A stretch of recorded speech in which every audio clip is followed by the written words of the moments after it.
Hello, and welcome parents of students with disabilities in California. My name is Beth Dona, and I'm a special education teacher here in California. I'm going to be sharing a brief history about special education law, 2 court cases that have helped to shape the special education world today, and at the end, some resources available to help you navigate this journey. Let's start with some background of what the special education world looked like before the 1970s. Before even the 1940s, there was no acceptance of kids with disabilities. In fact, nearly 4.5 million children were turned away from having a public education due to the fact that they had a disability and would not be as successful in school as their peers. However, when the 1930s rolled around, children with disabilities started to be accepted more in society. In fact, advocacy groups started to form all over the country. These groups' goals were to advocate for all children, no matter if they had a disability or not, because they wanted all children to be included and get a free public education. The groups also wanted funding to support children with disabilities in school. In the 1950s, it became required that teachers get trained in working with children with disabilities. In the 1960s, special education finally got the funding that all the advocacy groups had been working towards getting for special education. In the start of the 1970s, there were many court case rulings that altered the special education world. These cases made it so it was the state's responsibility to provide special education resources and schooling for all children who had a disability. In 1973, the Rehabilitation Act of 1973 went into place. The act guaranteed civil rights to all disabled people and required accommodations for disabled students in school. In 1975, the Education for All Handicapped Children Act, AHCA, guaranteed and enforced the right that children with disabilities to receive free appropriate education. In 1997, the EHA Act was revised and became better known as Individuals with Disability Education Act, or better known as IDEA.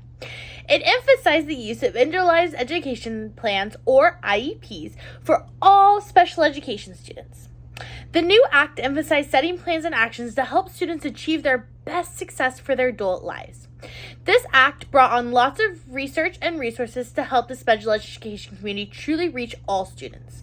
The No Child Left Behind Act was put in place in 2001 and 2004 to provide further accountability on schools and also have schools add assistive technology in the classroom. Unfortunately, this act did not work out. The special education world is constantly changing, which is why the IDEA Act is always being revamped every 5 years to better suit what the special education world is looking for. Now, let's discuss 2 court cases that helped shape the special education world. The first court case was the Board of Education versus Raleigh. The case took place in 1982. The case dealt with the Rights of Students with Disabilities Education Act, IDEA, and the provision of a free appropriate education, FAPE. Amy Raleigh, a student with hearing impairments, attended a public school where she was provided with a sign language interpreter and other supportive services. In this case, her parents argued that she required a more specialized education, including sign language interpreter in all of her classes.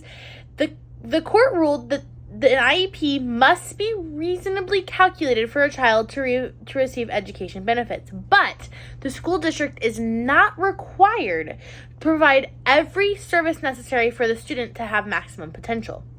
The second court case was the Florence Carter School District versus Shannon Carter's. This case took place in 1993. This case involved the rights of students with disabilities in public charter schools under the Individuals with Disability Act, IDEA. The parents of students with disabilities enrolled their children into a private school, claiming that the public charter school did not provide free appropriate education for their child. The Supreme Court ruled in favor of the parents, emphasizing that students with disabilities are entitled to receive free appropriate education and related services, whether in traditional public school or public charter schools. This case just affirmed that public charter schools must comply with the requirements of IDEA. Now, let's jump into some amazing resources available. The first resources I want to discuss is the Department of Education website for the state of California. On this website, you can find a special education tab that has resources like an example of an IEP, a PDF of the laws and regulations, and also a link to all the rights you have as a parent with a child with disabilities. A second great resource is an organization called Parents Helping Parents, or PHP for short. This organization holds seminars and training for parents of children with disabilities. They also connect parents with other parents who have children with the same disability as their child. The last resource is the Morgan Project. This group supports families in the journey of raising a child with special needs. In addition to having a large library of resources and information on their website, the group also assists families with travel expenses for medical treatment and gifts of medical equipment that are covered by insurance. Thank you for taking the time to watch.